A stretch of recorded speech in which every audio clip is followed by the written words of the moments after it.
Hi, everyone. Welcome to Living Connected. Today, we're going to talk about glucose and insulin resistance and all sorts of stuff related to diet and nutrition and diabetes. And one of my pet peeves in healthcare is when folks who don't have expertise in a field suddenly become experts. And the next thing you know, they have an Instagram channel and YouTube channels and then spread misinformation.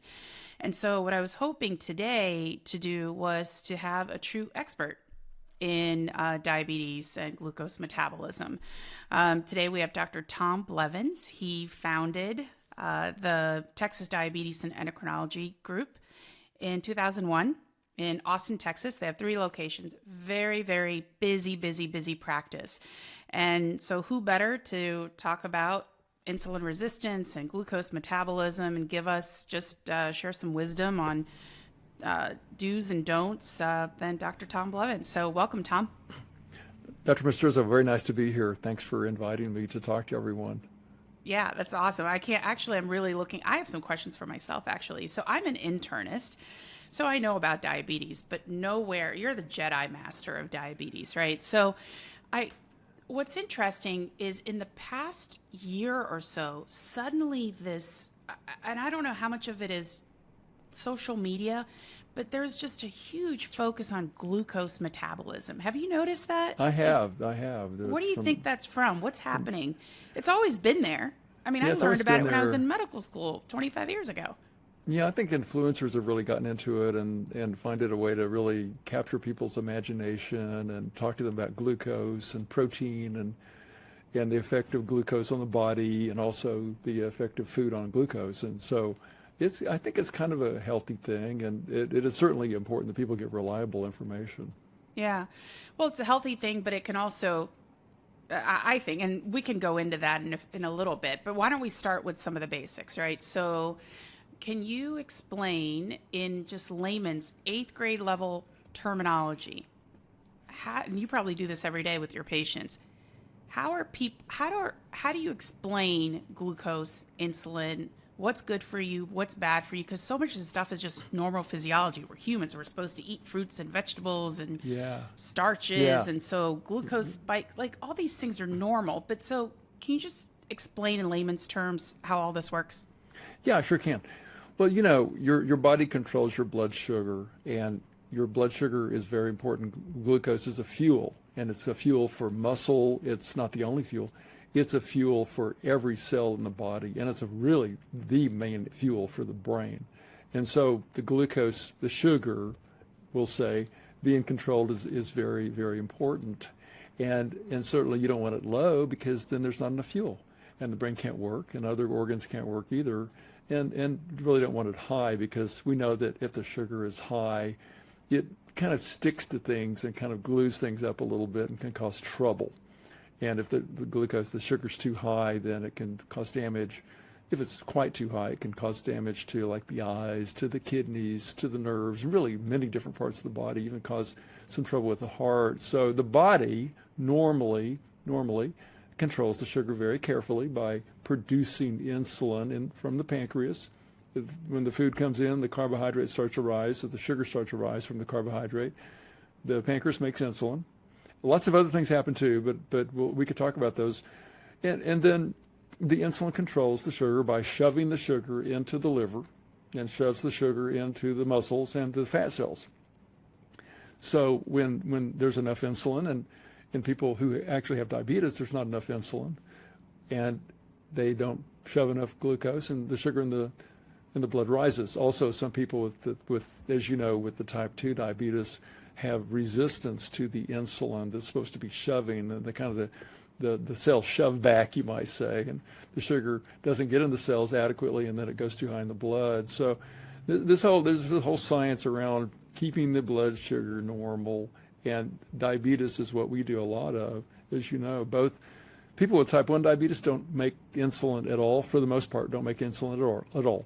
And they have to get insulin replaced to try to mimic what their body would do. People with type 2 diabetes can be treated with diet, sometimes pills, sometimes they need injectable medications, even insulin, to control their sugar.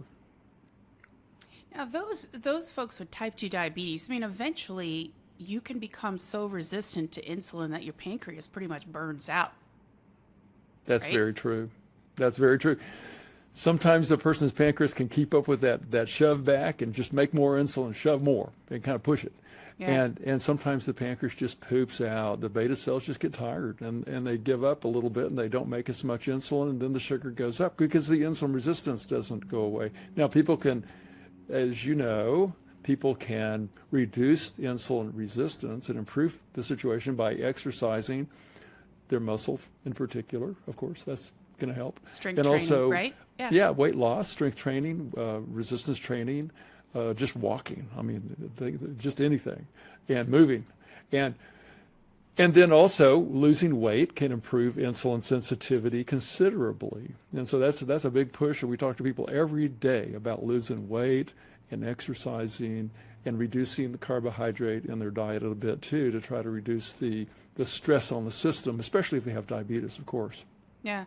It's interesting about the fat, right? Because we think about weight loss so much. I just wrote an article about it, about how our culture, just the Western culture, we think of weight as this physical outward thing. And I think we just completely ignore the role of fat, why we need it, and why too much is bad. And fat Right. inside of cells is responsible for the insulin resistance, right? And so the less fat you have, a lot of these things get better, your blood pressure gets better, et cetera, et cetera. And True.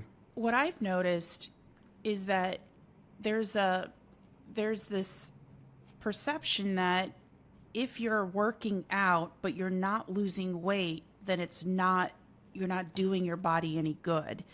And I think what I'm hearing you say, and what the science shows, is moving your body is good whether you're losing weight or not. The last thing you want to do is say, you know what, I'm overweight, it's not working, so what's the point in taking a walk every day because it's not helping me anyway? That's exactly correct. Exercise, moving the muscles, stimulates insulin effect, or you might say sugar or glucose uptake. And so any exercise helps. Losing weight is a good thing, and certainly on top of that, and that can help reduce fat, visceral fat. You're talking about those fatty acids, fat that can actually contribute to insulin resistance, the weight contributes to blood pressure elevation, sugar elevation, all that. So weight loss is great. But moving is important. Even if a person has a desk job, we all sit at the computer. Many of us at least do. I do, doing the electronic medical records, seeing people in the office, and we sit at the computer a lot, and we're just sitting there. And just getting up and walking between rooms, or walking at break time, or walking over lunchtime, or something like that, or walking around the office, or going out and walking up and down the stairs, that helps a great deal, even if it doesn't affect the weight. Of course, we'd like to see the weight go down, of course, but just simply moving helps a great deal. Yeah. Okay, so this is what I did. I've got the lingo on the left arm. Can you see it? Uh-huh. And then on this arm, I've got the Stello.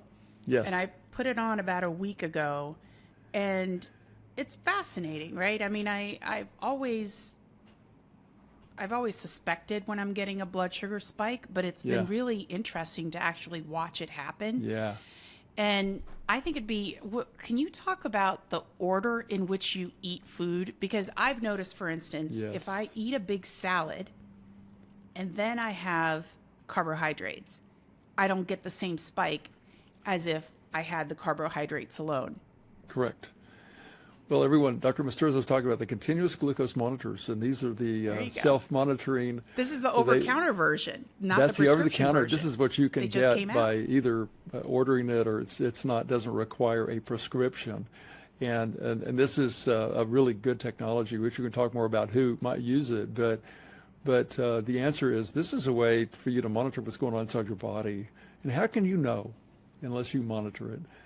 And you can't feel your sugar going up. And if it goes up really high, if you have diabetes, for example, then you can feel that a little bit. If it goes really low, you can feel that, but in between, you can't feel it. And so this is like monitoring, and you can see, it's I call these the Fitbit of diabetes, really, because it's a way of getting feedback.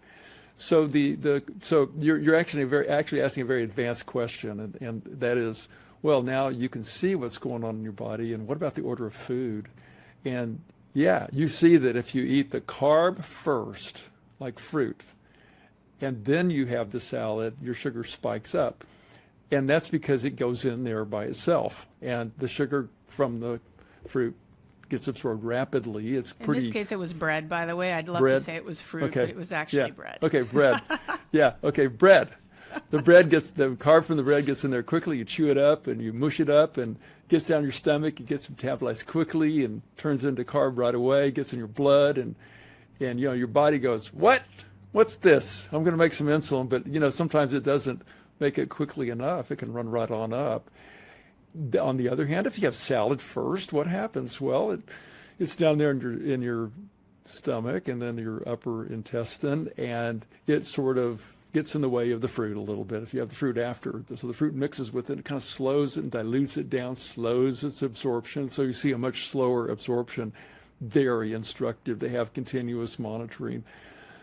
I mean, I'll tell you, I guess I shouldn't admit this, but I had one time I was wearing a continuous monitor, and I ate a dinner, and I thought, something, the dessert was tiramisu. I mean, what could be higher carb than that? Of course, a little fat there too. Fat slows things down too. Fat Right. slows things. So what you eat things with, Yeah. not only salad, but like the components, protein, fat, can slow down the carb. I had the tiramisu, and the sugar went nowhere. It's because it was mixing with all that kind of probably overly fatty food I had right before for the dinner. So you're right. You The just order made the in which you idea eat of food makes a difference when it comes to your blood sugar. Yeah, well, you just made the idea of like a massive buffet, I think, just totally okay with most of the listeners, right? They're like, oh, okay, well, as long as I eat everything all at once, it's okay. Yeah. It's it's fascinating. I did Weight Watchers after my second child. Yeah. And I thought, you know what, because back then Weight Watchers was Jenny Craig and Weight Watchers is pretty much what you had. And I think I had just come out of residency and I was busy, and I thought, okay, I need some sort of system where I can just count the numbers, and I was counting calories. And I would look at the packets, and back then, I'm going to age myself a little bit. This was a while ago, but back then there wasn't a lot of this stuff on ultra processed foods. And the easiest way for me to stay on this point system was calculating based on what was on the packet.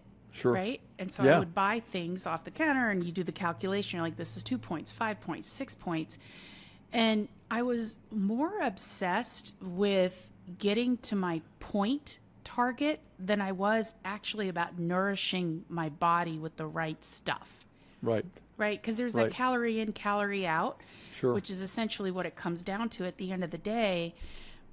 But having now, I mean, especially now what we know about food research, it's really about, you said it earlier, it's about fueling your body with the right stuff, right? And it's not just about glucose, but it's also about what kind of vitamins and minerals are you getting? How much protein are you getting? Right. That's right. mean, That's true. How do you counsel folks now? Because I'm sure you see, especially in Texas, you see different ethnic groups. Yeah. You see various body types. The type of food folks consume. How do you customize a diet plan for people? Yeah, really important. For the most part, when people have diabetes, I do send them to a dietitian to get some good and professional instruction on what to do with diet. And nowadays there are lots of sources that are online, and some are really reliable. Some are a little off, but it is important. I tell people you need to have a well-rounded diet. I tell people often to go low carb because that's really helpful for the metabolic syndrome thing and also their diabetes. But I also tell them they need some carb. They don't need a lot of carb. The body does not need a lot of carb. Unless somebody's like a performance athlete, then they need to look at things differently. But protein's important, and I'm a little afraid that the many times the diet can be fast food oriented, and the people get a lot of carb, fat, maybe not enough protein, not enough nutrients in that. So well-rounded vegetables, lean meat, very, very, very important for people to, and low saturated fat, like I say low animal fat, like that means, fried things are typically animal fat. with some exceptions, I suppose, but also low animal fat, lean meat, vegetables. It gives you a good, well-rounded diet, and that fits for the blood sugar too. I mean, the carbs that get people in terms of their glucose, their sugar, and they're going to show up on that continuous monitor when you have those in your diet. Yep. And anyone with diabetes or anyone who doesn't have diabetes in the diet would be the potatoes are high carb. They're fine. You just have to kind of limit them to some extent. Potatoes, pasta, rice, and rice is a large part of many people's diet. And it's not like you can't have it, but you just have to reduce it if you're concerned about your blood sugar, especially if you have blood sugar issues. And then bread. And I always say things that are bread-like chips, tortillas, and that. And you're going to have those, and those are part of many people's diet, all of those things. But I think those are things you would just want to kind of limit. Yeah. And you're going to see those show up with the Fitbit of diabetes that you're wearing, those two. Yeah. And you're going to see those show up right away. That's a nice thing. That's a beauty of having the self-monitoring, is you can kind of instruct yourself as to what foods and what types of food and what order and what amounts affect your blood sugar. Yeah. You just can't get that kind of information otherwise. Yeah. And that leads to a thought that we'll get to in a bit, and I think just knowing this information is very therapeutic for a person who has any blood sugar problem and has diabetes, and even people that just want to see what's going on inside their body. It gives them information they didn't have. Knowledge is power. Yeah. The truth will set you free. Those are things I tell people all the time when it comes to CGM, continuous glucose monitoring. Yeah. I've worn mine now for about a week. To me, Tom, I don't know that I will need this. For someone like me, probably a month or so will be enough for me to learn what to eat and what not to eat, right? Because I have this little, it tells me right away when I have a spike, and I know exactly what I eat, and I'm keeping tabs, to your point, what I'm eating, the fat content, and my guess is by the time these sensors run out of battery, I will have had a good enough idea of how to manage my nutrition. Do you have concerns that folks that are not just worried well, but anxiously worried well could potentially overdo it? So example, okay? If I wanted to, I could eat beef jerky for breakfast, lunch, and dinner and not have a glucose spike.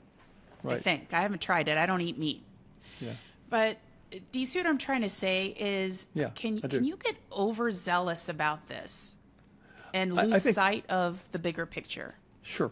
I think people can get overzealous with anything when it comes to health and other things too. Your point's a really good one. So I think that we, the practitioners and people out there educating people about continuous monitoring, need to tell people, get some reference information. And be careful and be sure you get a well-rounded, nutritious type diet.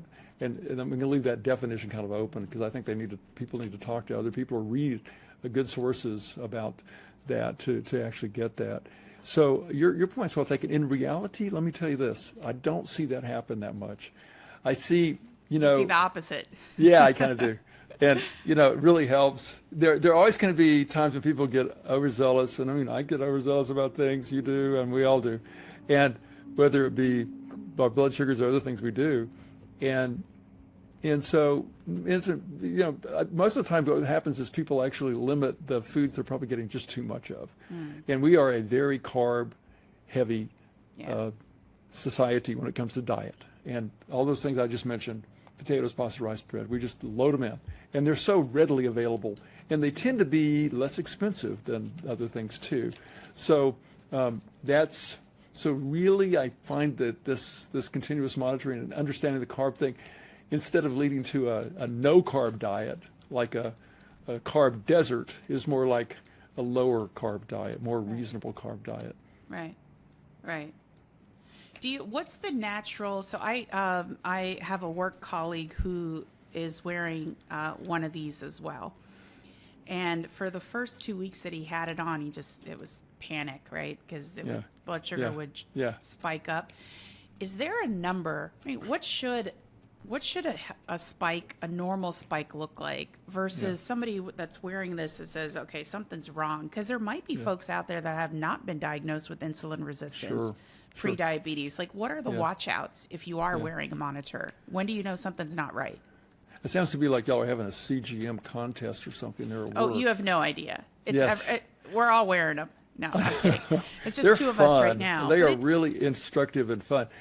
So the answer is most of the time with a normal type diet, a person's blood sugar after a meal is not going to get to be much more than 120, certainly not much more than 140. When it goes over 140, that's getting up a little bit, not much, but a little bit. That tells you something.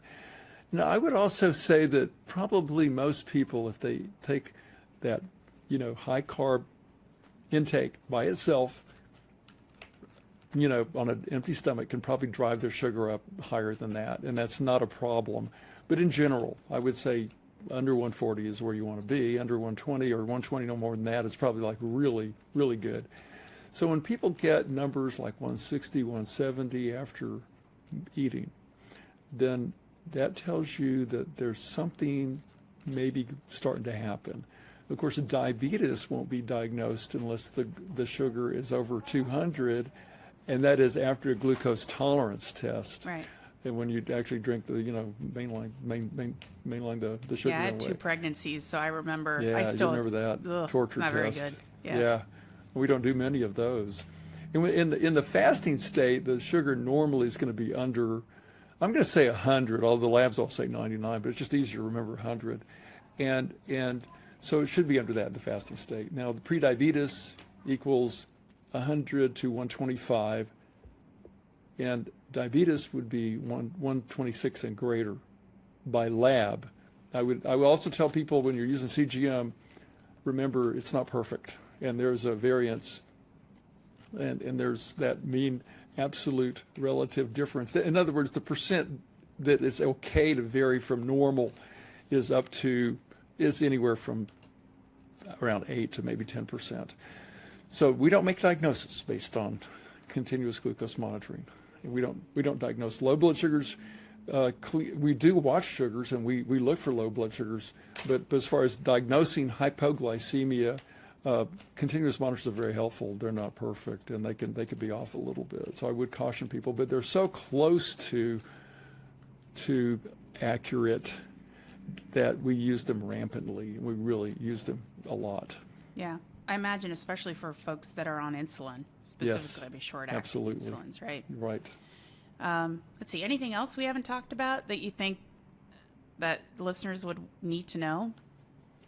Yeah, in the diabetes realm, I would say that, we've getting very good coverage now, fortunately, for continuous glucose monitors in people who have type 1 diabetes for sure. Yeah. And it's imperative. Oh, that's And life or death. It's really, really incredibly important. And I don't know how we existed before without it. Of course we did because we had to. And I don't know how people with diabetes We had a lot of existed ER before. visits and Lots of ER. hospitalizations and all sorts of complications. Yeah. It's been a great boon for the care and safety and making life easier for people with type 1 diabetes. Now, in type 2 diabetes, the current approval really is centered around if they're on insulin or not, for the most part. So if a person's on insulin with type 2, and many people with type 2 are on insulin, then these CGMs are covered. People who are on oral agents only for diabetes type 2, or diet only for type 2, don't get that kind of coverage typically. And that is an area we need to really work on, because it's not like they don't need it. In fact, if they had that kind of CGM feedback, continuous glucose monitor feedback, they may not need insulin because they might control their sugars to the point they just didn't need it. People on glucagon-like peptide 1, GLP-1 meds, also, if they're not on insulin, don't necessarily get coverage. And that's too bad because they too need that kind of feedback. I think anyone with diabetes would benefit from continuous glucose monitoring. Insurance coverage, though, right now, for the most part, I'll keep saying for the most part because there are exceptions, for the most part is limited to people who are on insulin in the type 2 space. And pretty much everyone with type 1 should have coverage. So that's a challenge. That's a challenge. And then we could talk a little bit at some point about prediabetes. What about people who have prediabetes they're not going to get covered either, but it would really be helpful to them to have that kind of feedback so they can understand what their sugar's doing, which may help them, I think will help them alter their dietary intake to the point that they may not progress on to have type 2 diabetes at all. Yeah. It's interesting how fast technology is moving. I think, was it a year ago, Apple announced that they were going to have glucose monitoring available. Was it in the Apple Watch? I can't remember. They talked about it. But it's interesting. So my brother-in-law is a neurologist, and I have a ring that tracks my sleep. And I actually showed him. He said, "Oh, it looks like a sleep study." And he said, "Oh, I don't believe it. I don't think it's accurate." And I said, "I gotta tell you, it seems pretty accurate. I know exactly it. Yeah. It'll tell me exactly when I wake up and Right. how much deep sleep I get." And, I wonder if, the future is going to be not necessarily knowing your exact number, but knowing the trends and, Right. maybe wearables will get there one day. I don't know. But I agree with you. I think it's one of those things I'm glad that glucose is getting this type of attention, especially with my ethnic background. I'm from India, and gosh, I mean, it's rampant, right? It is. In my culture. And like Hispanic groups and Native American groups, carbohydrates are central to the diet. It's a predominantly vegetarian for us. So Yep. it's this type of information for me has been helpful. I don't know that I need it forever, but the past week at least has been really eye-opening. Yeah. All right, so I'm going to leave you with one last question. Yes. So the podcast is called Living Connected. And the reason I called it Living Connected is because I think in healthcare, it's really all about connection. So Yes. I guess my question for you would be is if you think about, and it could be professionally or personally, is there a connection in your life that has been truly profound and meaningful to you? In terms of a connection, like a human A connection? human connection, not to your computer, not to your car, but a human connection. It could be professionally or personally. Yeah. I guess the human connection is, other than family and my wonderful wife, would be Smart I mean, man. that's a mate. That's Most guys say my wife. So yeah. Right. And the kids, then And the the kids, and kids. then their kids. That's a their major kids. connection. And so that's the family. My family would be the number one. And I would say, number two would be my work family, or the doctors and the advanced practice providers and the nurses and the medical assistants I work with, and the people in the research department here. I mean, they're people I love to come in and see every day. And so they're the family's number one, and then I would say that connection would be number two. I love that. Not number two, like second and way behind. I'd say they're both way up there. Yeah. The grandkids are like a huge connection. Yeah, they all fill your bucket in different ways, right? They do.